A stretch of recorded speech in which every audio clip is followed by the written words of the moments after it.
ಪ್ರಿಯರೇ, ನಾವು ಆರಾಧನೆ ಸ್ತುತಿ ಭಾಗಕ್ಕೆ ಈ ಸಮಯದಲ್ಲಿ ಆಗಿದ್ವಿ. ವಾರದ ಮೊದಲನೇ ದಿವಸ ನಮ್ಮ ತಂದೆಯಾದ ದೇವರಿಗೆ ನಾವೆಲ್ಲರೂ ಸೇರಿ ಆರಾಧಿಸುವ, ಸ್ತುತಿಸುವ, ಆತನಿಗೆ ಆರಾಧನೆ ಸ್ತುತಿ ಎಂಬ ಯಜ್ಞವನ್ನು ಅರ್ಪಿಸುವ. ಅದರ ಮೊದಲು ಜೀವ ಸ್ವರೂಪನಾದ ದೇವರ ವಾಕ್ಯವನ್ನು ನಾವು ಓದಿ ಮತ್ತೆ ಆರಾಧನೆ ಭಾಗಕ್ಕೆ ಹೋಗುವ. ಕೀರ್ತನೆ 97. ಯೆಹೋವನು ರಾಜ್ಯಾಧಿಕಾರವನ್ನು ವಹಿಸಿದ್ದಾನೆ, ಭೂಲೋಕವು ಸಂತೋಷಿಸಲಿ, ಸಮುದ್ರದ ತೀರ ಪ್ರದೇಶಗಳೆಲ್ಲ ಹರ್ಷಿಸಲಿ. ಮುಗಿಲು ಕಾರ್ಗತ್ತಲೆಯು ಆತನ ಸುತ್ತಲೂ ಇರುತ್ತದೆ, ನೀತಿ ನ್ಯಾಯಗಳು ಆತನ ಸಿಂಹಾಸನದ ಅಸ್ತಿವಾರ. ಬೆಂಕಿಯು ಆತನ ಮುಂಗಡೆಯಿಂದ ಹೋಗಿ ಸುತ್ತಲೂ ಆತನ ವೈರಿಗಳನ್ನು ದಹಿಸಿ ಬಿಡುತ್ತದೆ. ಆತನು ಒಳ್ಳೆಯವನಾಗಿದೆ. ನಮ್ಮ ದೇವರು ಆತನ ರಾಜ್ಯಾಧಿಕಾರವನ್ನು ವಹಿಸಿದ್ದಾನೆ. ಅದಕ್ಕೋಸ್ಕರ ಭೂಲೋಕವು ಸಂತೋಷಿಸಲಿ. ನಮ್ಮ ರಕ್ಷಕನಾದ ಯೇಸು ನಮ್ಮ ಸಂಗಡ ಇದ್ದಾನೆ. ಆತ ನಮ್ಮನ್ನು ನಡೆಸ್ತಾ ಇದ್ದಾನೆ. ಆ ದೇವರಿಗೆ ನಾವು ಮನಪೂರ್ವಕವಾಗಿ ಆತ್ಮದಿಂದಲೂ ಸತ್ಯದಿಂದಲೂ ಆತನನ್ನು ಆರಾಧಿಸುವ. ಎಲ್ಲ ನಮ್ಮೊಟ್ಟಿಗೆ ಸೇರಿ ನಾವು ಆರಾಧಿಸುವ. Thank you Lord, thank you, thank you, thank you, thank you, thank you Jesus. S,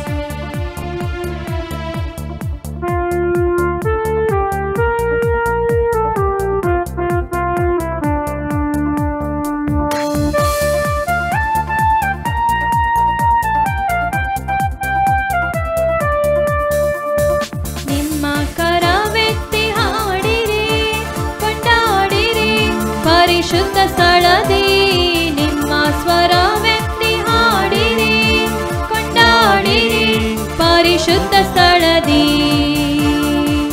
hallelujah, hallelujah, hallelujah, hallelujah, hallelujah, hallelujah, hallelujah, ಸ್ತುತಿ ಮಾಡಿರಿ.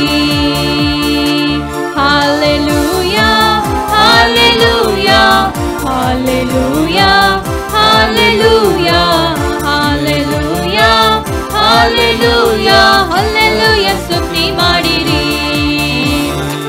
ಓ ಹಾಲೆಲೂಯಾ, ಓ ಹಾಲೆಲೂಯಾ, ಹಾಲೆಲೂಯಾ, ಆನಂದವೇ. ಓ ಹಾಲೆಲೂಯಾ, ಓ ಹಾಲೆಲೂಯಾ, ಹಾಲೆಲೂಯಾ, ಆನಂದವೇ.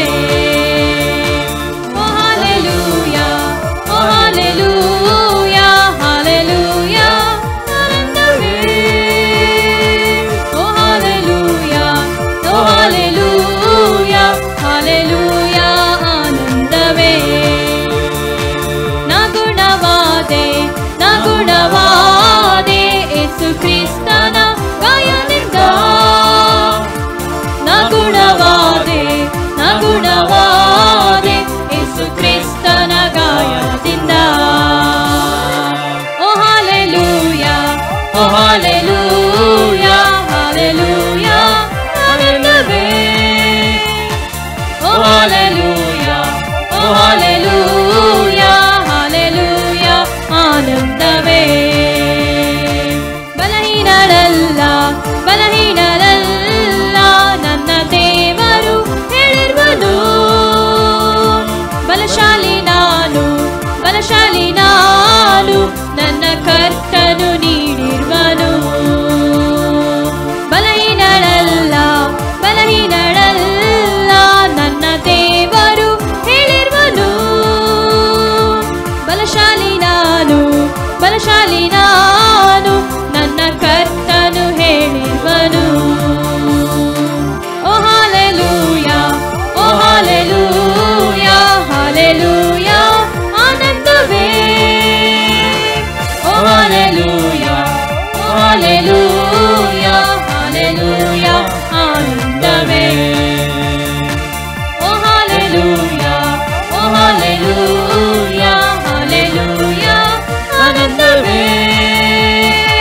ಓ ಹಾಲೆಲೂಯಾ, ಓ ಹಾಲೆಲೂಯಾ, ಹಾಲೆಲೂಯಾ, ಆನಂದವೇ.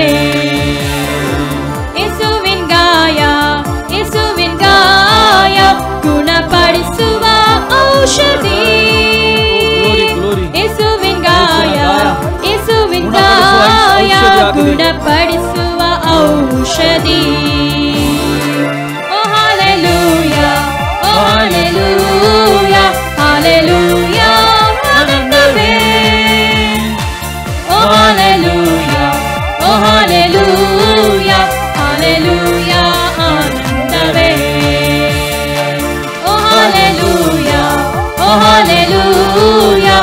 हालेलुया आनंदवे ओ हालेलुया ओ हालेलुया हालेलुया आनंदवे ನಿಮ್ಮ ಕರವೆತ್ತಿ ಹಾಡಿರಿ ಕೊಂಡಾಡಿರಿ ಪರಿಶುದ್ಧ ಸ್ಥಳದಿ ನಿಮ್ಮ ಸ್ವರವೆತ್ತಿ ಹಾಡಿರಿ ಕೊಂಡಾಡಿರಿ ಪರಿಶುದ್ಧ ಸ್ಥಳದಿ hallelujah hallelujah hallelujah hallelujah hallelujah hallelujah hallelujah ಸ್ತುತಿ ಮಾಡಿರಿ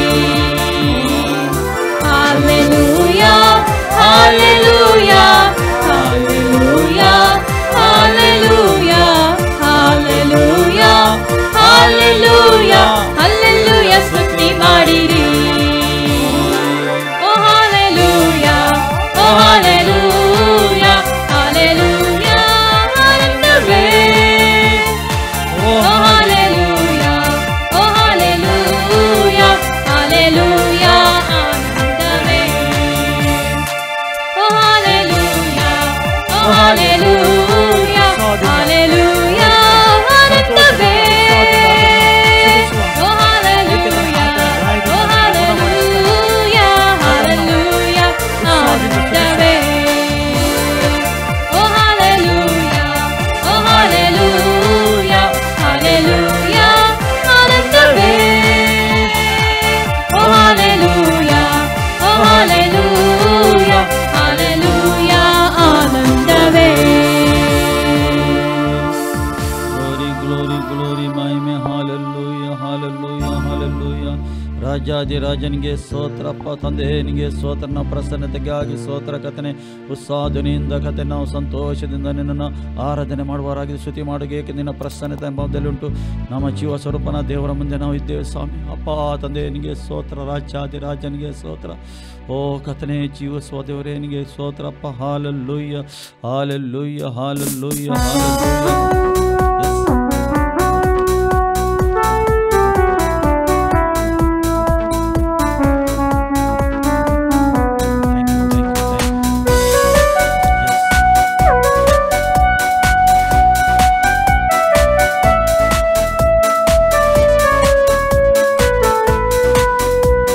सृष्टिकर्ता हो गळसिता रायांच्या राया तुका महिमेक योग्य तू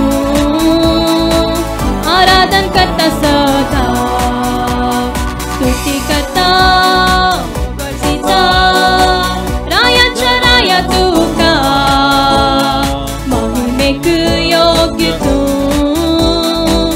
आराधन करता सदा आराधन तुका सदा सर्विस कोरा आराधन तुका सदा जेजुराया आराधन तुका सदा सडवंदार आराधन तुका सदा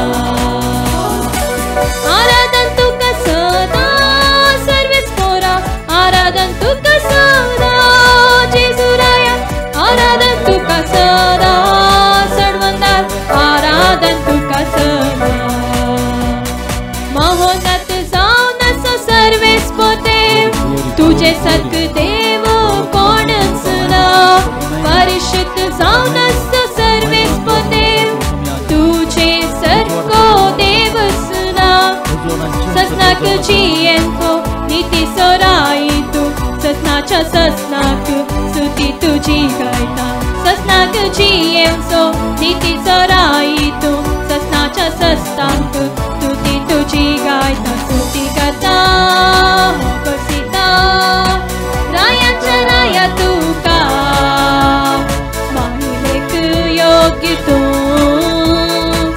आराधन तुका सदा स्तुती करता हो गळसिता रायांच्या राया तुका महिमेक योग्य तू आराधन तुका सदा आराधन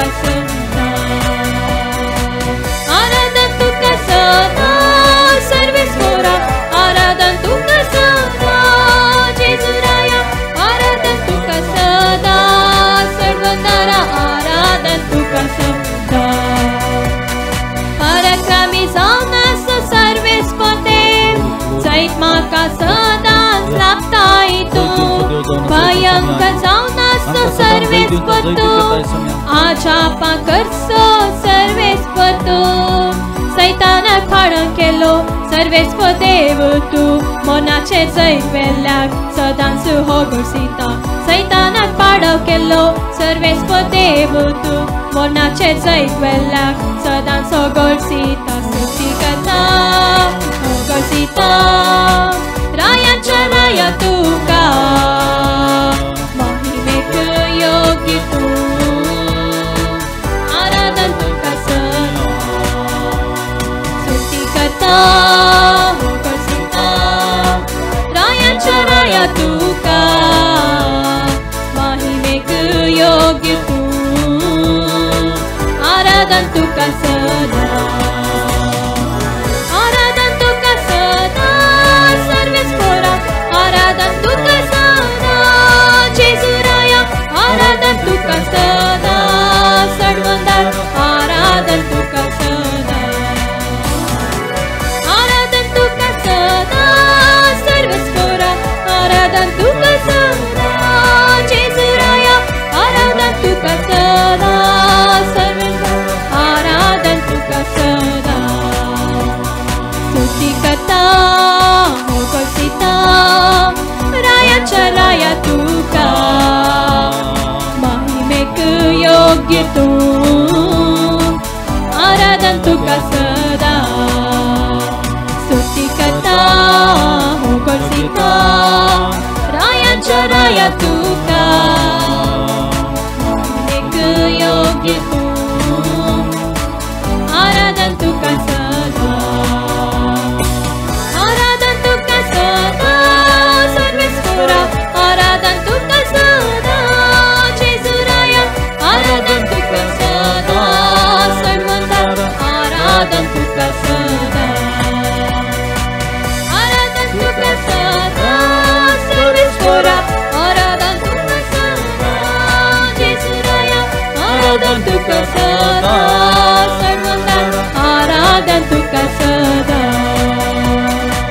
म्हज्या आत्म्याचो सुसड वंदा तूं तुजे खातीर म्हाका विंचून काडलोय म्हज्या जिणेक आसरो कोटे अवघडांतून म्हाका राखताय सदा पातकाता म्हाका सुटका लाबोळी जिणेच्या सदिसांत तुका हो घोसीता पातकाता म्हाका सुटका लाबोळी जिणेच्या सदिसांत तुका हो घोसीता स्तुती करता हो घोसीता रायाच्या राया तुका महिमेक योग्य तूं आराधन तुका सदा स्तुती करता हो घोसीता रायाच्या राया तुका महिमेक योग्य तूं आराधन तुका सदा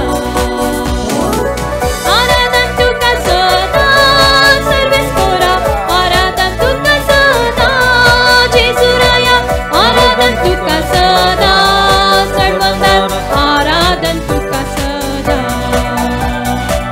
आराधन तुका सदा सर्वेस पोरा आराधन तुका सदा जेजू राया आराधन तुका सदा सर्वंदार आराधन तुका सदा आराधन तुका सदा समयाचो कित्याक आराधनाक तूं योग्य जावन आसाय आतां हांव समाधली ಆರಾಧಿಸುವ ಮನಪೂರ್ವಕವಾಗಿ ಹೃದಯಪೂರ್ವಕವಾಗಿ ಆತನು ಆರಾಧಿಸುವ ಹೃದಯದಿಂದ ಆರಾಧಿಸುವ ಆತನು ನಾವು ಹೃದಯದಿಂದ ಆರಾಧಿಸುವಾಗ ಆತನ ಆಸ್ಥಾನ ನಮ್ಮ ಮೇಲೆ ಇಳಿದು ಬರ್ತದೆ. ಆತನು ಸಂತೋಷ ಆಗುವಾಗ ಆತನು ಸುಮ್ಮನೆ ಕೂತ್ಕೊಳ್ತಿಲ್ಲ, ಆತನು ನಮ್ಮ ಮಧ್ಯದಲ್ಲಿ ಚಲಿಸ್ತಾನೆ.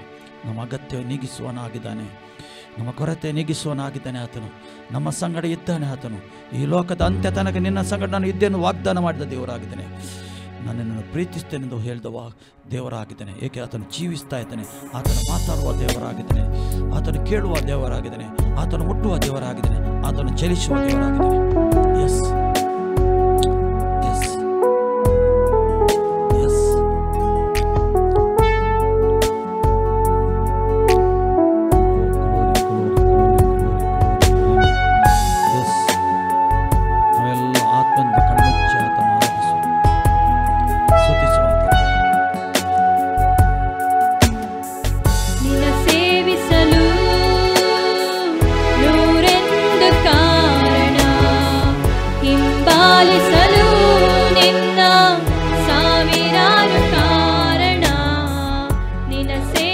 ಹಿಂಬಾಲಿಸಲು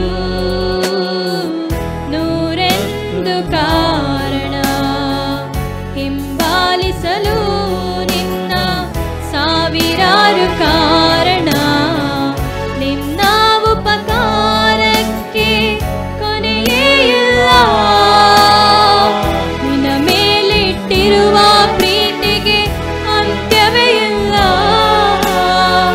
ನಿನ್ನ ಉಪಕಾರಕ್ಕೆ ಕೊನೆಯೇ ಇಲ್ಲ,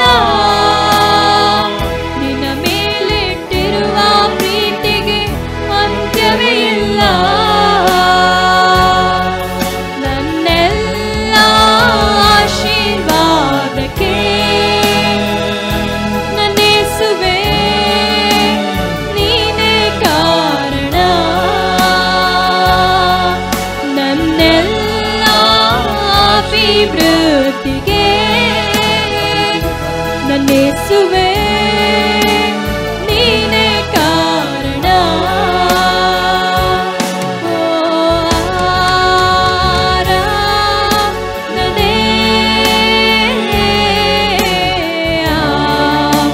ಆರಾಧನೆ,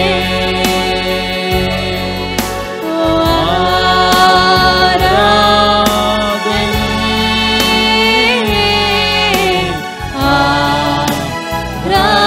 ಆರಾಧನೆ. ನನ್ನಿಂದ ಏನನ್ನು ಬಯಸದಷ್ಟು ಲೋಕವು ಎಲ್ಲವೇ ಇಲ್ಲ. ನನ್ನಿಂದ ಏನನ್ನು ಬಯಸದೆ ಎಲ್ಲವ ನನಗೆ ಮಾಡಿರುವೆ. ನನ್ನಿಂದ ಏನನ್ನು ಬಯಸದಷ್ಟು ಲೋಕವು ಎಲ್ಲವೇ ಇಲ್ಲ.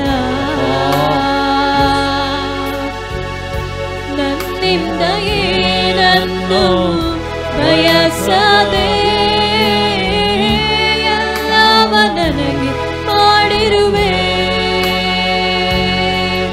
ಈ ಲೋಕವ ನಂಬದೆ ನಿನ್ನನೇ ನಂಬುವೆ.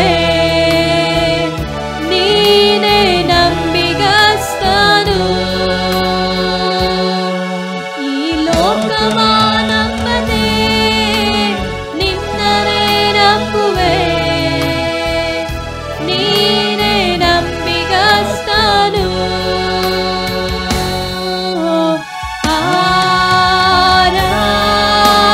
ಆರಾಧನೆ,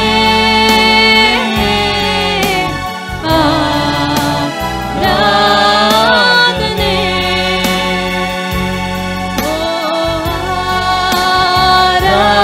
ಆರಾಧನೆ,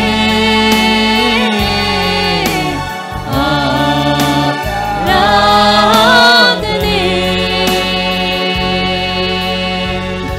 ನೀ ಕೊಟ್ಟ ಸೇವೆಗಾಗಿ ಹೆಮ್ಮೆ ಪಡದೆ ನನ್ನನ್ನೇ ತಗ್ಗಿಸಿಕೊಳ್ಳುವೆ. ನೀ ಕೊಟ್ಟ ಈ ಪದವಿಗೆ ಗರ್ವ ಪಡದೆ ಸೇವಕಳಾಗಿ ಇರುವೆ. ನೀ ಕೊಟ್ಟ ಸೇವೆಗಾಗಿ ಹೆಮ್ಮೆ ಪಡದೆ ನನ್ನನ್ನೇ ತಗ್ಗಿಸಿಕೊಳ್ಳುವೆ. ಸ್ವಾಮಿ, ನಮ್ಮನ್ನು ಸಂಪೂರ್ಣವಾಗಿ ನೀ ನಿನಗೆ ಕೊಟ್ಟ ತಗ್ಗಿಸ್ತೇವೆ. ಈ ಪದವಿಗೆ ಗರ್ವ ಪಡದೆ ಸೇವಕಳಾಗಿ ಇರುವೆ. ನನ್ನ ಹೆಸರು ಸ್ಥಳವು ನಿನ್ನಲ್ಲಿರುವುದಕ್ಕೆ ದೇವ ನಾನೇ ಧನ್ಯನು. ನನ್ನ ಹೆಸರು ಸ್ಥಳವು ನಿನ್ನಲ್ಲಿರುವುದಕ್ಕೆ ದೇವ ನಾನೇ ಧನ್ಯನು. ಆರಾಧನೆ, ಆರಾಧನೆ.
ಉಪಕಾರಕ್ಕೆ ಕೊನೆಯೇ ಇಲ್ಲ. ನಿನ್ನ ಮೇಲಿಟ್ಟಿರುವ ಪ್ರೀತಿಗೆ ಅಂತ್ಯವೇ ಇಲ್ಲ. ನನ್ನೆಲ್ಲ ಆಶೀರ್ವಾದಕ್ಕೆ ನನ್ನೇಸುವೆ ನೀನೇ ಕಾರಣ. ನನ್ನೆಲ್ಲ ಆಶೀರ್ವಾದಕ್ಕೆ ನನ್ನೇಸುವೆ ನೀನೇ ಕಾರಣ. ನನ್ನೆಲ್ಲ ಆಶೀರ್ವಾದಕ್ಕೆ ನನ್ನೇಸುವೆ ನೀನೇ ಕಾರಣ. ನನ್ನೆಲ್ಲ ಆಶೀರ್ವಾದಕ್ಕೆ ನಮ್ಮೆಲ್ಲ ಆಶೀರ್ವಾದಕ್ಕೆ ನನ್ನೇಸುವೆ ಆತನು ಕಾರಣ, ಯೇಸು ಕಾರಣ. ನೀನೇ ನೀವು ಕಾರಣ. ನಾವು ಏನಾಗಿದ್ದೀವಿ, ಆತನ ಕಾರಣ, ಯೇಸು ಕಾರಣ. ಆತನಿಗೆ ಆರಾಧನೆ.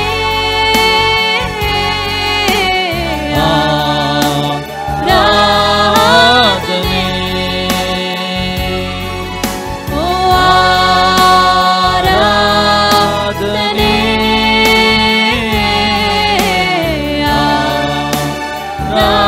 ಆರಾಧನೆ. ಓ ಆರಾಧನೆ.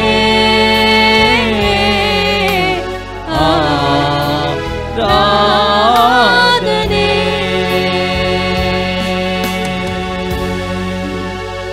ಅಪ್ಪ, ನಿನ್ನ ಪ್ರಸನ್ನತೆಗಾಗಿ ಸ್ತೋತ್ರಪ್ಪ. ನಿನ್ನ ಉಪಸ್ಥಿತಿಗಾಗಿ ಸ್ತೋತ್ರ. ನಮ್ಮ ಸಂಗಡಿದ್ದಕ್ಕೆ ಸ್ತೋತ್ರಪ್ಪ. ರಾಜಾಧಿರಾಜ ಯವಾನಿಗೆ ಸ್ತೋತ್ರಪ್ಪ. ಅಪ್ಪ, ನಮ್ಮ ಸಂಗಡಿದ್ದಕ್ಕೆ ಸ್ತೋತ್ರ.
Hallelujah.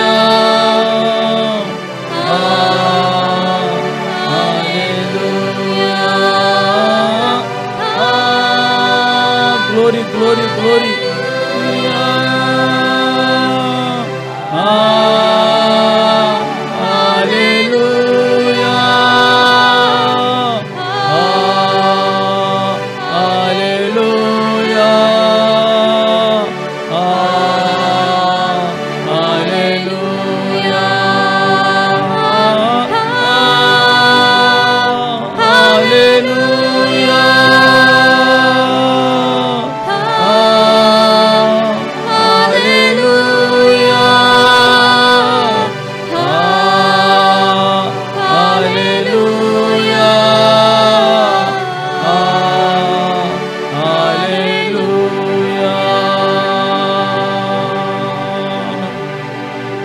ತಂದೆ, ನಿನಗೆ ಸ್ತೋತ್ರ. ತಂದೆ, ನಿನ್ನ ಪ್ರಸನ್ನತೆಗಾಗಿ ಸ್ತೋತ್ರ, ನಿನ್ನ ಉಪಸ್ಥಿತಿಗಾಗಿ ಸ್ತೋತ್ರ. ಈ ಸಮಯದಲ್ಲಿ ಕರ್ತನೆ, ನಿನ್ನ ಮಕ್ಕಳು ಎಲ್ಲ ಸೇರಿ ಕರ್ತನೆ ಮಾಡಿದ ಸ್ತುತಿ ಆರಾಧನೆ ನೀನು ಮಹಿಮಂದಿದ್ದಕ್ಕೆ ಸ್ತೋತ್ರ ಕರ್ತನೆ. ಆರಾಧನೆಗೆ ಯೋಗ್ಯ ನೀನು ಆಗಿದ್ದಿ ಕರ್ತನೆ, ಸ್ತುತಿಗೆ ಯೋಗ್ಯ ನೀನಾಗಿದೆ, ಮಹಿಮೆಗೆ ಯೋಗ್ಯ ನೀನಾಗಿದ್ದಿ ಕರ್ತನೆ. ನಿನ್ನ ಮಕ್ಕಳಾಗಿ ನಾವು ಮಾಡಿದ ಸ್ತುತಿ ಆರಾಧನೆಯಲ್ಲಿ ನಮ್ಮ ಯಜ್ಞವು ನೀನು ಸ್ವೀಕಾರ ಮಾಡಿದ್ದಕ್ಕೆ ಸ್ತೋತ್ರ ಕರ್ತನೆ. ಸ್ತುತಿ ಆರಾಧನೆ ಎಂಬ ಯಜ್ಞ ನೀನು ಸ್ವೀಕಾರ ಮಾಡಿದ ಕರ್ತನೆ, ನಿನಗೆ ಕೋಟಿ ಕೋಟಿ ಸ್ತೋತ್ರಪ್ಪ, ನಿನಗೆ ಕೋಟಿ ಕೋಟಿ ಸ್ತೋತ್ರ ತಂದೆ, ನಿನಗೆ ಸ್ತೋತ್ರ ಕರ್ತನೆ. ಆಶೀರ್ವಾದನಾತನೇ, ದೇವದೂತರ ಮಧ್ಯದಲ್ಲಿರುವ ಆತನೇ, ನಮ್ಮ ಮಧ್ಯದಲ್ಲಿರುವ ಆತನೇ, ನಿಮಗೆ ಕೋಟಿ ಕೋಟಿ ಸ್ತೋತ್ರಪ್ಪ ಕರ್ತನೆ. ಏಕೆಂದರೆ ಆರಾಧನೆಗೆ ನೀನು ಒಬ್ಬನು ಯೋಗ್ಯನಾಗಿದೆ. ಸ್ತುತಿಗೆ ಯೋಗ್ಯನು, ಮಹಿಮೆಗೆ ಯೋಗ್ಯನು. ಎಲ್ಲ ಘನ, ಎಲ್ಲ ಮಾನ, ಎಲ್ಲ ಮಹಿಮೆ ನಿನಗೆ ಒಬ್ಬನಿಗೆ ಮಾತ್ರ ನಾವು ಸಲ್ಲಿಸ್ತೇವೆ.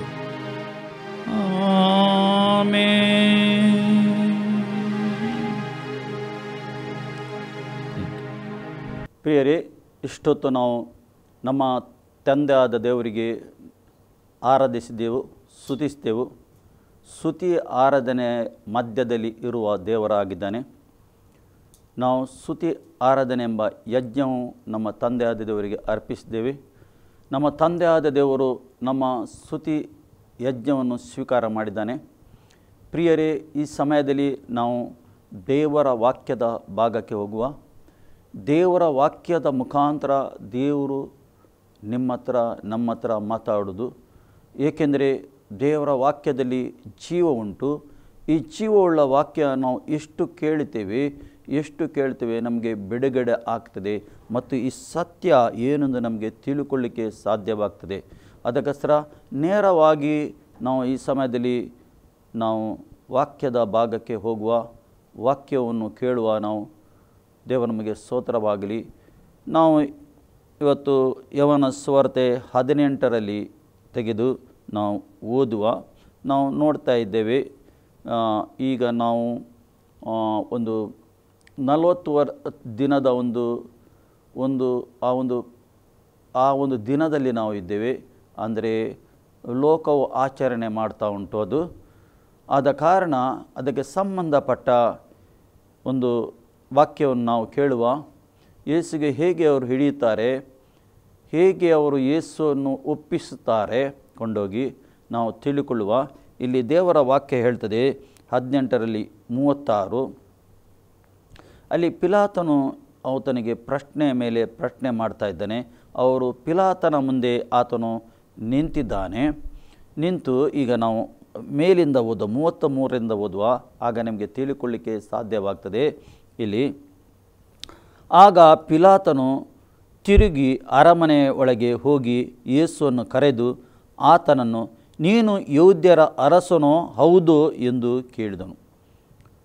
ಈಗ ಯಹೂದ್ಯರು ಹಿಡಿದು ಆ ಪಿಲಾತನ ಮುಂದೆ ಬಂದು ನಿಲ್ಲಿಸಿದರೆ ಪಿಲಾತನಿಗೆ ಗೊತ್ತುಂಟು ಯೇಸು ಕ್ರಿಸ್ತನು ನಿರಪರಾಧಿ ಎಂದು.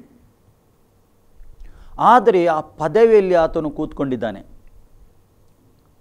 ಆತನು ಸತ್ಯಕ್ಕಿಂತ ಅಸತ್ಯದ್ದು ಹೆಚ್ಚು ಪ್ರೀತಿ ಮಾಡಿದನು. ಏನು ಆ ಚೇರ್ ಉಂಟಲ್ಲ, ಆತನದು ಕೂತ್ಕೊಂಡ ಆ ಪೊಸಿಷನ್, ಅದರದ್ದು ಪ್ರೀತಿ ಮಾಡಿದನು ಆತನು. ಆದ ಕಾರಣ ಇವರೆಲ್ಲರೂ ಹಿಡಿದು ಯೇಸು ಕ್ರಿಸ್ತನಿಗೆ ಅವನ ಮುಂದೆ ನಿಲ್ಲಿಸಿದ್ದಾರೆ. ಈಗ ಅವನಿಗೆ ಸತ್ಯ ಏನೆಂದು ಗೊತ್ತಿದ್ದರೂ ಈ ಲೋಕದ ಅಧಿಪತಿಯು ಏನು ಮಾಡಿದಾನೆ, ಇವನಿಗೆ ಏನು ಮಾಡಿದಾನೆ, ಈ ಪಿಲಾತನಿಗೆ ಈ ಲೋಕದ ಪ್ರೀತಿಯನ್ನು ತೋರಿಸಿದ್ದಾನೆ. ಇಲ್ಲಿ ಕೇಳ್ತಾನೆ, ಅರಮನೆ ಒಳಗೆ ಹೋಗಿ ಯೇಸುವನ್ನು ಕರೆದು ಅವನನ್ನು, ನೀನು ಯಹೂದ್ಯರ ಅರಸನು ಹೌದು ಎಂದು ಕೇಳಿದನು. ಯೇಸು, ನಿನ್ನಷ್ಟಕ್ಕೆ ನೀನು ಇದನ್ನು ಹೇಳುತ್ತೀಯೋ, ಮತ್ತೊಬ್ಬನು ನನ್ನ ವಿಷಯದಲ್ಲಿ ನಿನಗೆ ಹೇಳಿದನು ಎಂದು ಕೇಳಲು ಪಿಲಾತನು, ನಾನೇನು ಯೋಧ್ಯನು ಅಂತ ಹೇಳ್ತಾನೆ. ನಾನೇನು ಯೋಧ್ಯನೇ? ನಿನ್ನ ಸ್ವಂತ ಜನರು ಮಹಾಯಾಜಕರು ನಿನ್ನನ್ನು ನನಗೆ ಒಪ್ಪಿಸ್ತಾರೆ. ನಿನ್ನ ಸ್ವಂತ ಜನರು, ಅರ್ಥ ಮಾಡಿಕೊಳ್ಳಿ, ಯೇಸುವಿನ ಸ್ವಂತ ಜನರು ಯೋಧ್ಯರು ಯೇಸುವನ್ನು ಹಿಡಿದು ಒಪ್ಪಿಸಿದ್ದಾರೆಂದು ಪಿಲಾತನು ಹೇಳ್ತಾನೆ. ಒಪ್ಪಿಸಿದ್ದಾರೆ. ನೀನು ಏನು ಮಾಡಿದಿ ಎಂದು ಕೇಳಿದ್ದಕ್ಕೆ ಪುನಃ ಪಿಲಾತನು ಯೇಸುಗೆ ಕೇಳ್ತಾ ಇದ್ದಾನೆ, ನೀನು ಏನು ಮಾಡಿದ್ದಿ? ಯೇಸು ಶಿಲುಬೆಗೆ ಹೋಗಬೇಕೆಂದು ಸತ್ಯವೇದ ಹೇಳ್ತದೆ. ಅದಕ್ಕೋಸ್ಕರ ಯೇಸು ಕ್ರಿಸ್ತನು ಈ ಲೋಕದಲ್ಲಿ ಬಂದಿದ್ದಾನೆ. ಮಾನವನಿಗೆ ಬಿಡುಗಡೆ ಆಗಬೇಕಾದರೆ ಶಿಲುಬೆ ಬೇಕು. ಯೇಸು ಶಿಲುಬೆಗೆ ಹೋಗಲೇಬೇಕು, ಬೇರೆ ಮಾರ್ಗ ಇಲ್ಲ. ಒಬ್ಬ ವ್ಯಕ್ತಿಗೆ ರಕ್ಷಣೆ ಹೊಂದಬೇಕಾದರೆ ಯೇಸು ಕ್ರಿಸ್ತನು ಶಿಲುಬೆ ಹೋಗಲೇಬೇಕು. ಅಲ್ಲಿ ಆತನು ಪ್ರಾಣ ಕೊಡಲೇಬೇಕು. ಆಗುವ ಮೊದಲು ಇದು ಆಗಬೇಕಾದ್ರೆ ಇದೆಲ್ಲ ಸಂಗತಿ ನಡೀತಾ ಉಂಟೀಗ. ಈಗ ನಡೆಯುವ ಸಂಗತಿ ನೀವು ಕೇಳುವುದು. ಇಲ್ಲಿ ನನ್ನ ರಾಜ್ಯವು ಈ ಲೋಕದಲ್ಲ ಹೇಳ್ತಾನೆ ಯೇಸು. ಯೇಸು ಕ್ರಿಸ್ತನು ಹೇಳ್ತಾನೆ, ನನ್ನ ರಾಜ್ಯ ಉಂಟಲ್ಲ ಈ ಲೋಕದಲ್ಲ, ಈ ಲೋಕವು ಆಳಲಿಕ್ಕೆ ನಾನು ಬರಲಿಲ್ಲ ಹೇಳ್ತಾನೆ ಯೇಸು ಕ್ರಿಸ್ತನು. ಈ ಲೋಕವನ್ನು ನಾನು ಆಳಲಿಕ್ಕೆ ಬರಲಿಲ್ಲ, ಈ ಲೋಕದ ರಾಜ್ಯನ ಅಲ್ಲ ನಾನು, ಅವನ ಮುಂದೆ ಹೇಳ್ತಾ ಇದ್ದಾನೆ. ಅವರು ಎಣಿಸಿದರು ಈ ಲೋಕದ ರಾಜ್ಯರೆಂದು, ಕೆಲವರು ಅಲ್ಲಿ ಎಣಿಸಿದರು ಈ ಲೋಕವನ್ನು ಆಳಲಿಕ್ಕೆ ಬಂದಿದ್ದಾನೆಂದು ಹೇಳಿದರು, ಎಣಿಸಿದರು ಅವರು. ಕೆಲವರು ಎಣಿಸಿದರು ಇವರು ಯಹೂದ್ಯರ ಧರ್ಮಶಾಸ್ತ್ರವನ್ನು ಮುರಿಲಿಕ್ಕೆ ಬಂದಿದ್ದಾನೆಂದು. ಬೇರೆ ಬೇರೆ ಅರ್ಥ ಮಾಡಿಕೊಂಡರು ಯೇಸುವನ್ನು. ಯೇಸು ಸತ್ಯವನ್ನೇ ಮಾತಾಡ್ತಾನೆ, ಆದರೆ ಅವರಿಗೆ ಅರ್ಥ ಆಗುವುದಿಲ್ಲ. ಏಕೆಂದರೆ ಈ ಲೋಕದ ಅಧಿಪತಿಯು ಅವರ ಮನಸ್ಸನ್ನು ಮಂಕು ಮಾಡಿಟ್ಟಿದ್ದಾನೆ. ಇವತ್ತು ಕೂಡ ನಾವು ನೋಡ್ತೇವೆ ಲೋಕದಲ್ಲಿ, ಈ ಲೋಕದ ಅಧಿಪತಿಯು ಮನುಷ್ಯರ ಮನಸ್ಸನ್ನು ಮಂಕು ಮಾಡಿಟ್ಟಿದ್ದಾನೆ. ಏಕೆ ನೀನು ಬೆಳಕು ಕಾಣಬಾರ್ದು, ನಿನಗೆ ಸತ್ಯ ತಿಳಿಬಾರ್ದೆಂದು ಮಂಕು ಮಾಡಿಟ್ಟಿದ್ದಾನೆ. ಇಲ್ಲಿ ದೇವರ ವಾಕ್ಯ ಹೇಳ್ತದೆ, ನನ್ನ ರಾಜ್ಯವು ಈ ಲೋಕದಲ್ಲ, ನನ್ನ ರಾಜ್ಯವು ಈ ಲೋಕದಾಗಿದ್ದರೆ ನಾನು ಯಹೂದ್ಯರ ಕೈಯಲ್ಲಿ ಬೀಳದಂತೆ ನನ್ನ ಪರಿವಾರದವರು ಕಾದಾಡುತ್ತಿದ್ದರು.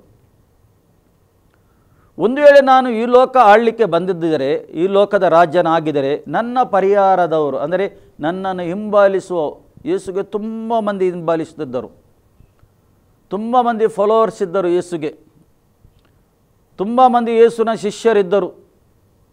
ಯೇಸು ಹೇಳ್ತಾನೆ, ಒಂದು ವೇಳೆ ನಾನು ಈ ಲೋಕವನ್ನು ರಾಜ್ಯನಾಗಿದ್ದರೆ ನನ್ನ ಪರಿಹಾರದವರು ಏನು ಮಾಡ್ತಿದ್ದರು, ನನ್ನ ಕಾದಾಡುತ್ತಿದ್ದರು, ಅವರು ಯುದ್ಧ ಮಾಡುತ್ತಿದ್ದರು. ಒಂದು ವೇಳೆ ನಾನು ಈ ಲೋಕದ ಆಳ್ಲಿಕ್ಕೆ ಬಂದಿದ್ದರೆ. ಯೇಸು ಹೇಳ್ತಾ ಇದ್ದಾನೆ, ಪುನಃ ಹೇಳ್ತಾನೆ, ಆದರೆ ನನ್ನ ರಾಜ್ಯವು ಇಲ್ಲಿದ್ದಲ್ಲ ಎಂದು ಉತ್ತರ ಕೊಟ್ಟನು. ನನ್ನ ರಾಜ್ಯವು ಇಲ್ಲಿದ್ದಲ್ಲ, ಈ ಲೋಕ ಆಳಲಿಕ್ಕೆ ನಾನು ಬರಲಿಲ್ಲ. ಆದರೆ ಯೇಸು ಯಾಕೆ ಬಂದದ್ದು ಈ ಲೋಕಕ್ಕೆ? ಸತ್ಯವೇದ ಹೇಳ್ತದೆ, ಆತನು ಮಾನವ ಕುಲಕ್ಕೆ, ಇಡೀ ಮಾನವ ಕುಲಕ್ಕೆ ರಕ್ಷಣೆ ಆಗಬೇಕೆಂದು ಈ ಲೋಕಕ್ಕೆ ಬಂದದ್ದು. ಅಂದರೆ ಯಾರು ಒಬ್ಬರು ಕೂಡ ನರಕಕ್ಕೆ ಹೋಗಬಾರ್ದು, ಎಲ್ಲರೂ ನಿತ್ಯತ್ವಕ್ಕೆ ಸೇರಬೇಕೆಂದು ಯೇಸು ಕ್ರಿಸ್ತನು ಮಾನವನಾಗಿ ಈ ಲೋಕಕ್ಕೆ ಬಂದದ್ದು. ಏಕೆಂದರೆ ಮಾನವನು ಶರೀರದಲ್ಲಿ ಮಾಡಿದ ಪಾಪ ಕಸರ ಶರೀರದಲ್ಲಿ ಈಗ ಪರಿಹಾರ ಆಗಬೇಕು. ಆದ ಕಾರಣ ಈ ಲೋಕಕ್ಕೆ ಬಂದನು ಆತನು. ಈ ಲೋಕದಲ್ಲಿ ಬಂದು ಆತನು ಆ ಶರೀರದಲ್ಲಿ ಬಂದು ಶಿಲುಬೆಗೆ ಹೋಗಿ, ಶಿಲುಬೆಯಲ್ಲಿ ಆತನು ಮರಣವನ್ನು ಹೊಂದಿ 3ನೇ ದಿವಸ ಆತನು ಜೀವಂತವಾಗಿದ್ದಾನೆ. ಮರಣವನ್ನು ಸೋಲಿಸಿದ್ದಾನೆ ಆತನು. ಅಂದರೆ ಎಲ್ಲ ಮಾನವ ಕುಲವು ಯಾರ್ಯಾರು ಯೇಸು ಕ್ರಿಸ್ತನಿಗೆ ನಂಬುತ್ತಾರೆ, ಸ್ವೀಕಾರ ಮಾಡ್ತಾರೆ, ಅವರು ಎಲ್ಲರೂ ನಿತ್ಯತ್ವ ಹೊಂದಬೇಕೆಂದು, ಎಲ್ಲರೂ ಪುನರುತ್ಥಾನ ಆಗಬೇಕೆಂದು ಯೇಸು ಸತ್ತು ಶಿಲುಬೆಯಲ್ಲಿ 3ನೇ ದಿವಸ ಪುನರುತ್ಥಾನ ಆಗಿದ್ದಾನೆ. ಅಂದರೆ ಅರ್ಥ ಮಾನವ ಕುಲಕ್ಕೆ ಪುನರುತ್ಥಾನ ಉಂಟು ಎಂದು ಆತನು ತೋರಿಸಿದ. ಯೇಸು ಕ್ರಿಸ್ತನಿಗೆ ನಂಬಿದವರಿಗೆ, ಯೇಸುವಿನ ಹಿಂದೆ ಹೋದವರಿಗೆ ಖಂಡಿತ ಪುನರುತ್ಥಾನ ಉಂಟೆಂದು ಯೇಸು ಕ್ರಿಸ್ತನು ತೋರಿಸಿಕೊಟ್ಟಿದ್ದಾನೆ. ಪ್ರಿಯರೇ, ಅದಕ್ಕೋಸ್ಕರ ಯೇಸುವಿನ ರಾಜ್ಯ ಈ ಲೋಕದ ರಾಜ್ಯವನ್ನು ಆಳಲಿಕ್ಕೆ ಬರಲಿಲ್ಲ, ಲೋಕದ ಮಾನವನು ರಕ್ಷಣೆ ಹೊಂದಲಿಕ್ಕೆ ಆತನು ಈ ಲೋಕಕ್ಕೆ ಬಂದನು. ದೇವರ ವಾಕ್ಯ ಹೇಳ್ತದೆ, ದೇವರು ಮಾನವ ಕುಲದ ಮೇಲೆ, ಈ ಲೋಕದ ಮೇಲೆ ಎಷ್ಟೋ ಪ್ರೀತಿಯನ್ನಿಟ್ಟು ತನ್ನ ಒಬ್ಬನೇ ಮಗನನ್ನು ಕಳಿಸಿಕೊಟ್ಟಿದ್ದಾನೆ. ಯಾರು ಕೂಡ ಒಬ್ಬರು ನಾಶವಾಗಬಾರದು, ನಿತ್ಯ ಜೀವವನ್ನು ಪಡೆದುಕೊಳ್ಳಬೇಕೆಂದು ತನ್ನ ಮಗನಿಗೆ ಕೊಟ್ಟಿದ್ದಾನೆ. ಅಂದರೆ ದೇವರು ಮಾನವನಾಗಿ ಬಂದಿದ್ದಾನೆ. ಪ್ರಿಯರೇ, ಮುಂದೆ ಹೇಳ್ತದೆ, ಅದಕ್ಕೆ ಪಿಲಾತನು, ಹಾಗಾದರೆ ನೀನು ಅರಸನೋ ಹೌದೋ ಅಲ್ಲವೋ ಅಂದನು. ಪುನಃ ಕೇಳ್ತಾನೆ, ಹಾಗಾದರೆ ನೀನು ಅರಸನೋ ಅಲ್ಲವೋ ಎಂದು ಪುನಃ ಪದೇ ಪದೇ ಆತನು ಕೇಳ್ತಾ ಇದ್ದಾನೆ. ಯೇಸುಗೆ ಪ್ರಶ್ನೆ ಮಾಡ್ತಾ ಇದ್ದಾನೆ. ಯೇಸು ಅವನಿಗೆ, ನನ್ನನ್ನು ಅರಸನೆಂದು ನೀನೇ ಹೇಳಿದ್ದಿ. ನನ್ನನ್ನು ಅರಸನೆಂದು ನೀನು ಹೇಳಿದ್ದಿ. ನಾನು ಹೇಳಿಲ್ಲ ಅರಸ, ನೀನು ಹೇಳಿ, ನಿನ್ನ ಬಾಯಲ್ಲಿ ಹೇಳಿದೀಗ ಅರಸನೆಂದು. ನಿಜವಾಗಿ ಯೇಸು ಯಾರಾಗಿದ್ದಾನೆ? ಯೇಸು ಅರಸನಾಗಿದ್ದಾನೆ. ಭೂಮಿ ಆಕಾಶವನ್ನು ಸೃಷ್ಟಿ ಮಾಡಿದಾತನು ಅರಸನು. ಈಗ ಯೇಸು ಅರಸನಾದರೂ ತನ್ನ ಅರಸುತನವನ್ನು ಆತನು ಬಹಿರಂಗಪಡಿಸುವುದಿಲ್ಲ. ತನ್ನನ್ನು ಸಂಪೂರ್ಣವಾಗಿ ತಗ್ಗಿಸಿದ್ದಾನೆ. ಏಕೆ? ಮಾನವ ಕುಲಕ್ಕೆ ಬಿಡುಗಡೆ ಆಗಬೇಕಾದ್ರೆ ಯೇಸು ತಗ್ಗಿಸಲ್ಪಡಬೇಕು. ಈ ಸತ್ಯ ಮಾನವನಿಗೆ ಈ ಗುಟ್ಟು ಒಂದು ವೇಳೆ ತಿಳಿದಿದ್ದರೆ, ಅವರು ನಿಜವಾಗಿ ಈ ಯಹೂದ್ಯರು ಖಂಡಿತ ಈ ಗುಟ್ಟು ತಿಳಿದಿದ್ದರೆ, ಈ ಸತ್ಯ ಅವರಿಗೆ ತಿಳಿದಿದ್ದರೆ, ಖಂಡಿತ ಯೇಸು ಕ್ರಿಸ್ತನಿಗೆ ಅವರು ಶಿಲುಬೆಯಲ್ಲಿ ಹಾಕುತ್ತಿರಲಿಲ್ಲ. ಅವರಿಗೆ ಮರೆಯಾಗಿತ್ತು. ಸತ್ಯವೇದ ಓದಿದ್ದಾರೆ ಅವರು. ಸತ್ಯವೇದದಲ್ಲಿ ಕ್ಲಿಯರ್ ಆಗಿ ಬರ್ತಾನೆ, ಮಸಿಯನು ಬರ್ತಾನೆ, ರಕ್ಷಕನು ಬರ್ತಾನೆ, ಯೇಸು ಕ್ರಿಸ್ತನು ಲೋಕಕ್ಕೆ ಬರ್ತಾನೆಂದು. ಆದರೆ ಈ ಲೋಕದ ಅಧಿಪತಿಯು ಏನು ಮಾಡಿದ್ದಾನೆ? ಅವರ ಮನಸ್ಸು ಮಂಕು ಮಾಡಿದ ಕಾರಣ ಅವರಿಗೆ ರಕ್ಷಕನನ್ನು ಗುರುತು ಹಿಡಿಯಲಿಕ್ಕೆ ಆಗಲಿಲ್ಲ. ಅವರು ತಿರಸ್ಕಾರ ಮಾಡಿದರು. ಆದ ಕಾರಣ ಪ್ರಿಯರೇ, ಇಡೀ ಲೋಕಕ್ಕೆ ಏನಾಯಿತು? ರಕ್ಷಣೆ ಹೊಂದಕ್ಕೆ ಒಂದು ಅವಕಾಶ, ಬಾಗಿಲು ಓಪನ್ ಆಯಿತು. ಯೇಸು ಬಂದದ್ದು ಇಸ್ರೇಲ್ಗೆ ರಕ್ಷಣೆ ಹೊಂದಬೇಕೆಂದು. ಆದರೆ ಅವರು ತಿರಸ್ಕಾರ ಮಾಡಿದ್ದರಿಂದ, ಯೇಸುಗೆ ಅಲ್ಲ ಎಂದು ಹೇಳಿದರು. ಅವರು ರಕ್ಷಕನ ಅಲ್ಲ ಎಂದು ಹೇಳಿದ ಕಾರಣ ಲೋಕಕ್ಕೆ, ಅನ್ಯ ಜಾತಿಗೆ, ಅನ್ಯ ಮಾನವನಿಗೆ ಒಂದು ಬಾಗಿಲು ತೆರೆಯಿತು. ರಕ್ಷಣೆ ಹೊಂದಿಗೆ ಒಂದು ಅವಕಾಶ ಹೊಂದಿದ್ದರು. ಅವಕಾಶ, ಈ ಬಾಗಿಲು ಈಗ ಕೂಡ ಓಪನ್ ಉಂಟು ಒಳಗೆ ಬರಲಿಕ್ಕೆ. ಯೇಸುಗೆ ಸ್ವಂತ ರಕ್ಷಕನೊಂದು ಸ್ವೀಕಾರ ಮಾಡಲಿಕ್ಕೆ ಈಗ ಕೂಡ ಬಾಗಿಲು ಓಪನ್ ಉಂಟು. ಅನ್ಯ ಜನರಿಗೆ ರಕ್ಷಣೆ ಹೊಂದಲಿಕ್ಕೆ ಒಂದು ಅವಕಾಶ ಆಯಿತು. ನಿನಗೆ ನಾವು ಯಾರಾಗಿದ್ದೇವೆ? ಎಲ್ಲರೂ ಅನ್ಯರಾಗಿದ್ದು. ಯೇಸುವನ್ನು ತಿಳಿದ ಅವರಲ್ಲ, ತಿಳಿಯದವರು ನಾವು. ತಿಳಿಯದವರು, ಧರ್ಮಶಾಸ್ತ್ರ ತಿಳಿಯದವರು ನಾವು. ಏನು ತಿಳಿಯದವರು? ನಾಶನ ಮಾರ್ಗದಲ್ಲಿ ನಾವೆಲ್ಲರೂ ನಡೆಯುವವರು, ಕತ್ತಲೆಯ ಮಾರ್ಗದಲ್ಲಿ ನಡೆಯುವವರು ನಾವು. ಆದರೆ ನಮಗೆ ಅವಕಾಶ ಆಯಿತು ರಕ್ಷಣೆ ಹೊಂದಲಿಕ್ಕೆ. ಕ್ರಿಸ್ತ ಯೇಸುನ ಮುಖಾಂತರ ಅವರು ತಿರಸ್ಕಾರ ಮಾಡಿದ್ದರಿಂದ, ತನ್ನವರು ಯೇಸು ಕ್ರಿಸ್ತನಿಗೆ ತಿರಸ್ಕಾರ ಮಾಡಿದರು. ಅವರ ಮುಖದಲ್ಲಿ ಏನುಂಟು? ಈಗಲೂ ಕೂಡ ಮುಸುಕುಂಟು. ಸತ್ಯವೇದ ಹೇಳ್ತದೆ, ಸೈತಾನನು ಏನು ಮಾಡಿದ್ದಾನೆ? ಮುಸುಕು ಹಾಕಿಟ್ಟಿದ್ದಾನೆ. ಏಕೆಂದರೆ ಇವರು ರಕ್ಷಣೆ ಹೊಂದಬಾರದೆಂದು. ಆ ಮುಸುಕು ಒಂದು ದಿವಸ ತೆರೆಯಲ್ಪಡ್ತದೆ.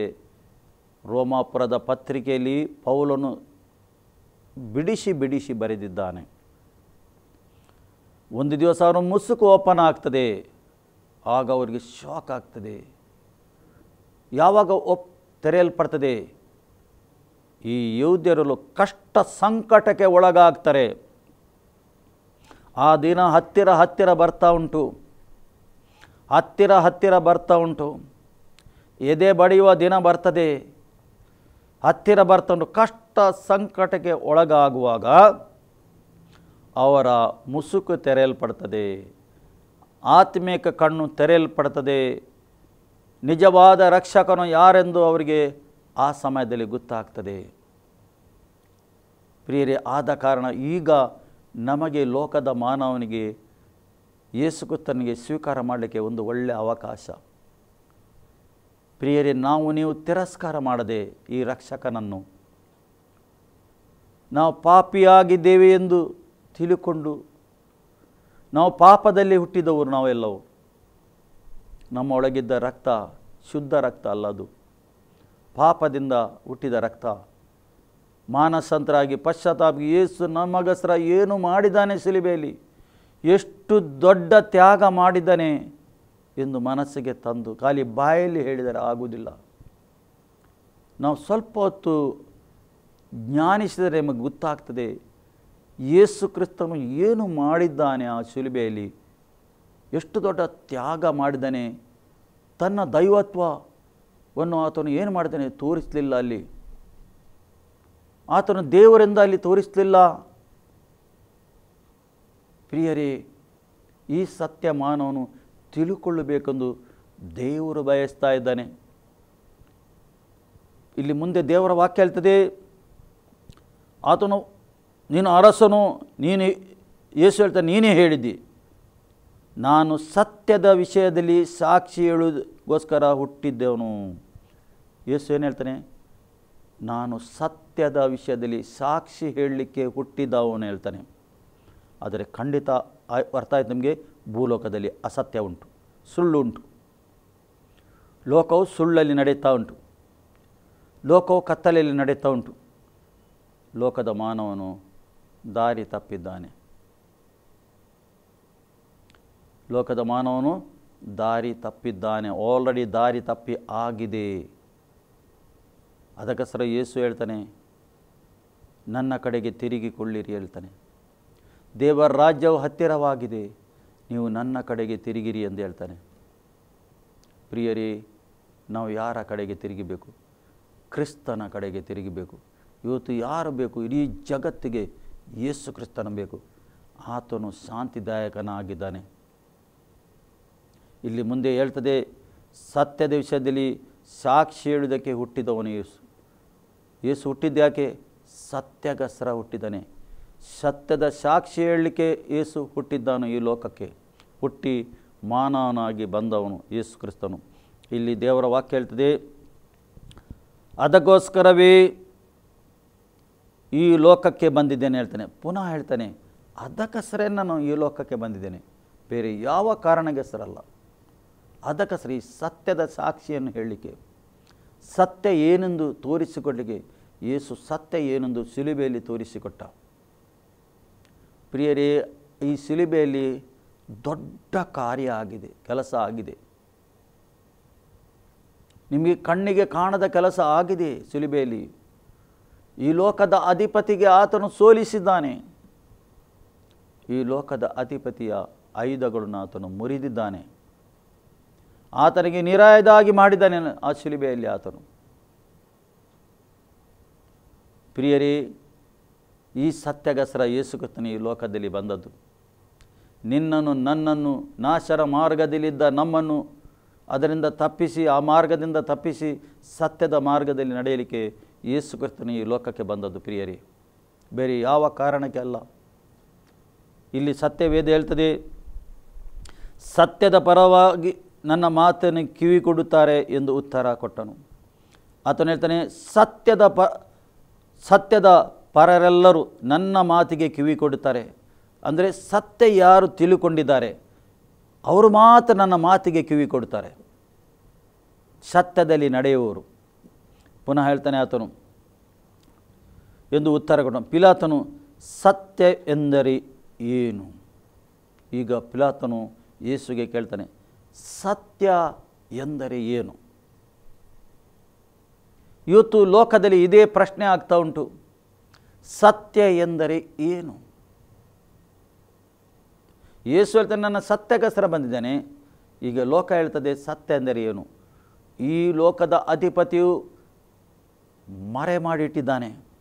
ಸತ್ಯ ಏನೆಂದು ಇವರು ತಿಳುಕೊಳ್ಳಬಾರ್ದೆಂದು, ರಕ್ಷಣೆ ಹೊಂದಬಾರ್ದೆಂದು, ನಿತ್ಯ ಜೀವ ಪಡೆಕೊಳ್ಳಬಾರ್ದೆಂದು ಈ ಲೋಕದ ಅಧಿಪತಿಯು ಸೈತಾನನು ಏನು ಮಾಡಿದ್ದಾನೆ?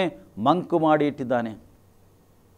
ಇವರು ಬೆಳಕಿಗೆ ಬರಬಾರ್ದೆಂದು, ಇವರ ಕೆಟ್ಟ ನಡತೆಯಲ್ಲಿ ಜೀವಿಸಬೇಕೆಂದು. ಪ್ರಿಯರೇ, ಅವಕಾಶದಿಂದ ಅವಕಾಶ ದೇವರು ನಮಗೆ ಕೊಡ್ತಾ ಇದ್ದಾನೆ. ಅವಕಾಶದಿಂದ ಅವಕಾಶ ಕಡೇ ಕಾಲದಲ್ಲಿ ನಾವು ಜೀವಿಸ್ತಾ ಇದ್ದೇವೆ.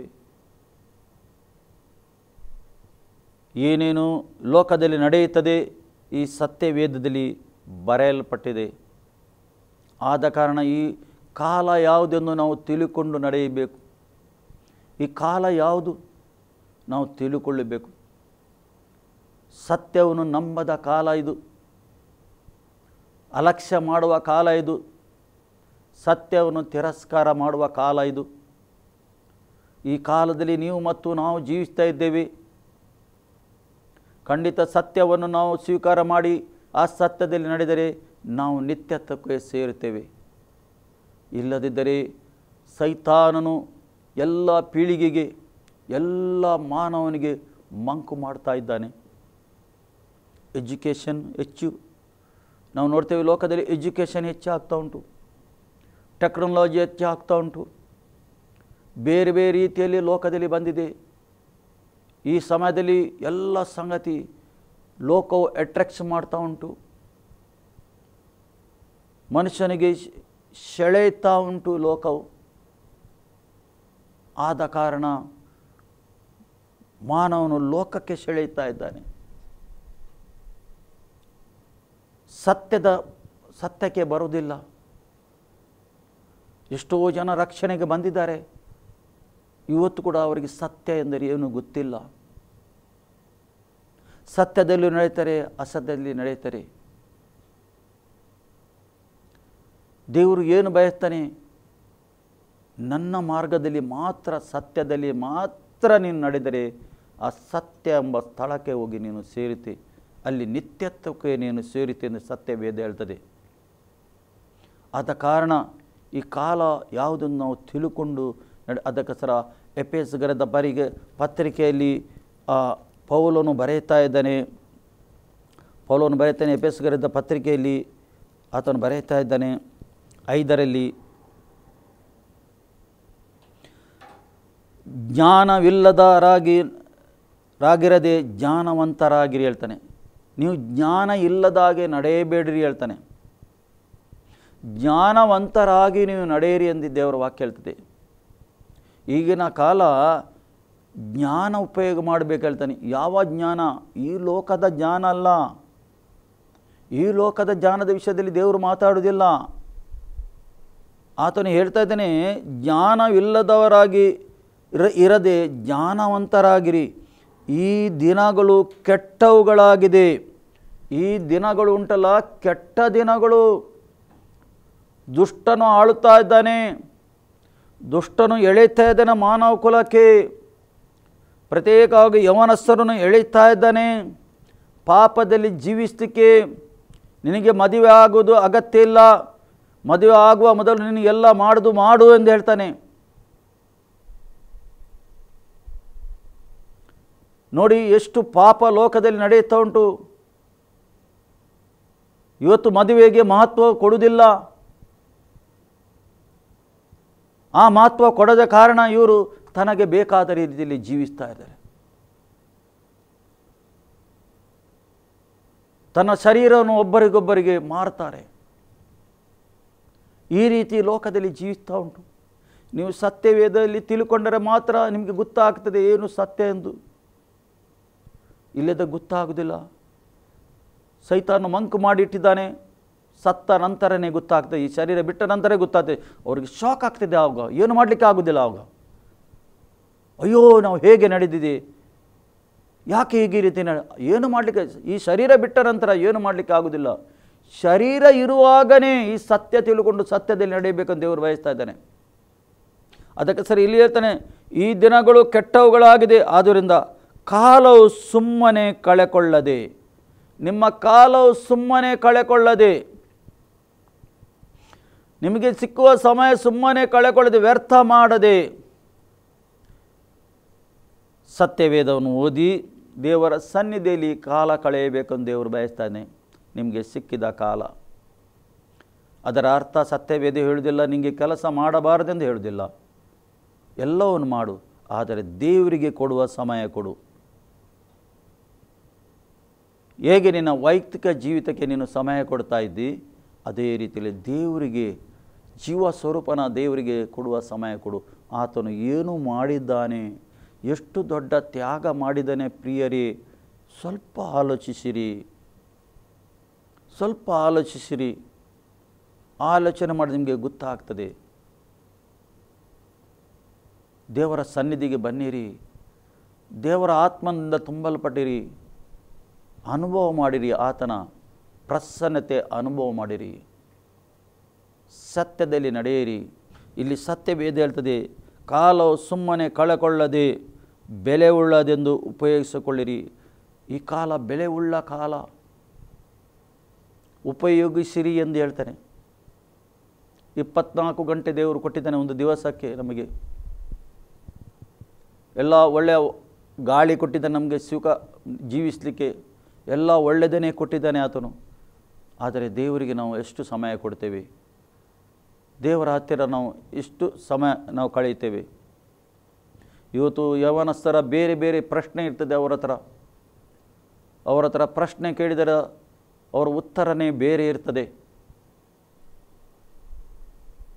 ಏಕೆಂದರೆ ಈ ಯೌವನ ಪ್ರಾಯ ಗೊತ್ತಾಗುವುದಿಲ್ಲ, ಯೌವನ ಪ್ರಾಯದ ನಡೆಯುವಾಗ ಗೊತ್ತಾಗುವುದಿಲ್ಲ.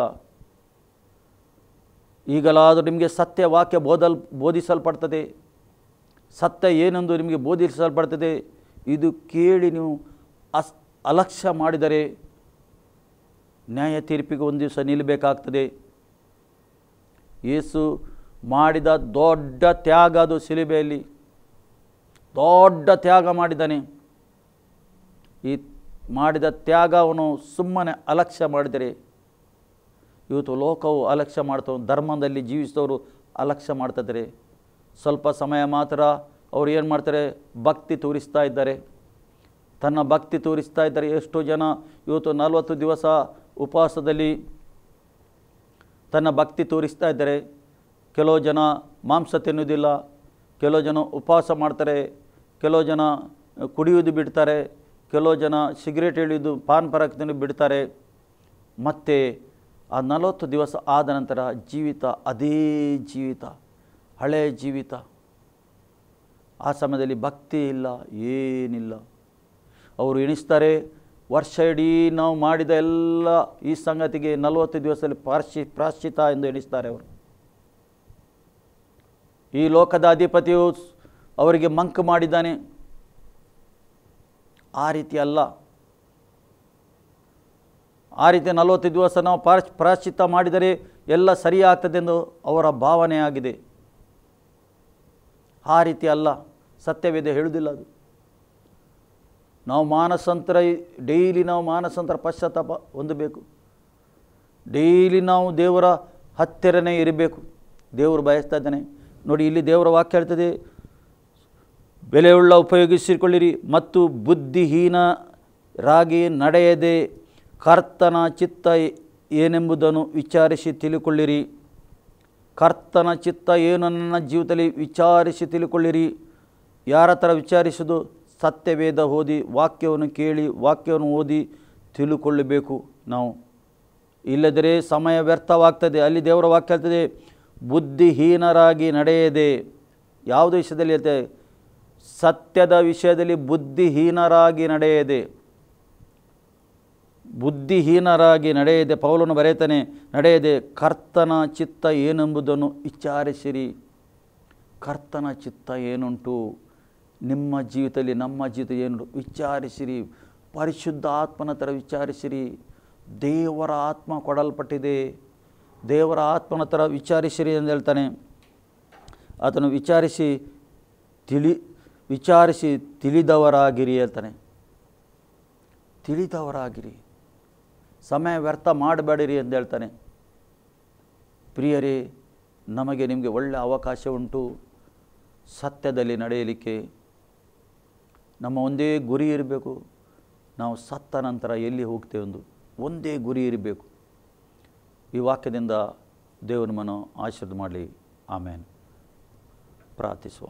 ಪ್ರೀತಿ ಸ್ವರೂಪನಾದ ಹೆಚ್ಚೆಚ್ಚು ಪ್ರೀತಿ ಮಾಡುವ ಪರಲೋಕದಲ್ಲಿರುವ ಪ್ರೀತಿಯುಳ್ಳ ತಂದೆಯಾದವರು ನಿನಗೆ ಸ್ತೋತ್ರ.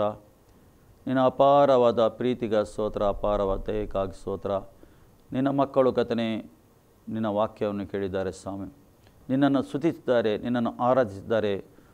ನಿನ್ನ ಸ್ತುತಿ ಆರಾಧನೆ ಸ್ವೀಕಾರ ಮಾಡಿದ್ದಕ್ಕೆ ಸ್ತೋತ್ರ. ಈ ವಾಕ್ಯದ ಮುಖಾಂತರ ನೀನು ಬಲಪಡಿಸಿದ್ದಕ್ಕೆ ಸ್ತೋತ್ರ, ಎಚ್ಚರಿಸಿದ್ದಕ್ಕೆ ಸ್ತೋತ್ರ ಕರ್ತನೇ ದೇವ. ನೀನು ಒಳ್ಳೆಯವನಾಗಿದೆ ಕರ್ತನೇ.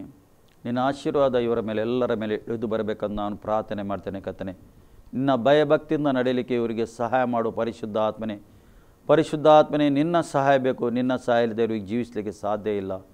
ನೀನು ಇವರ ಜೀವಿತದಲ್ಲಿ ಕಾರ್ಯ ಮಾಡಬೇಕಂತ ನಾನು ಪ್ರಾರ್ಥನೆ ಮಾಡಿ, ನಿನ್ನ ಹಸ್ತ ಇವರ ಮೇಲೆ, ಇವರ ಕುಟುಂಬದ ಮೇಲೆ ಇಳಿದು ಬರಬೇಕಂತ ನಾನು ಪ್ರಾರ್ಥನೆ ಮಾಡ್ತೇನೆ. ಈ ಸಮಯದಲ್ಲಿ ಎಲ್ಲಿದ್ದರೂ ನೀನು ನಿನ್ನ ಹಸ್ತ ಇವರ ಮೇಲೆ ಇರಲಿಬೇಕಂತ ನಾನು ಪ್ರಾರ್ಥನೆ ಮಾಡ್ತೇನೆ. ಈ ಲೋಕದ ಅಂತ್ಯ ತನಕ ನಾನು ನಿಮ್ಮ ಸಂಗಡ ಇದ್ದೇನೆಂದು ವಾಗ್ದಾನ ಮಾಡಿದ್ವಿ. ಈ ವಾಗ್ದಾನಕ್ಕಾಗಿ ಸ್ತೋತ್ರ ಕರ್ತನೇ ನಿನಗೆ ಸ್ತೋತ್ರಪ್ಪ. ನಮ್ಮ ಪ್ರಾರ್ಥನೆ ಕೇಳಿದ್ದಕ್ಕೆ ಸ್ತೋತ್ರ, ಉತ್ತರ ಕೊಟ್ಟಿದ್ದಕ್ಕೆ ಸ್ತೋತ್ರ. ಯೇಸು ಕ್ರಿಸ್ತನ ನಾಮದಲ್ಲಿ ಪ್ರಾರ್ಥಿಸುವ ತಂದೆ, ಆಮೇನ್. ಅಂತ್ಯಾಸನ ಪಡ್ಕೊಳ್ಳುವ.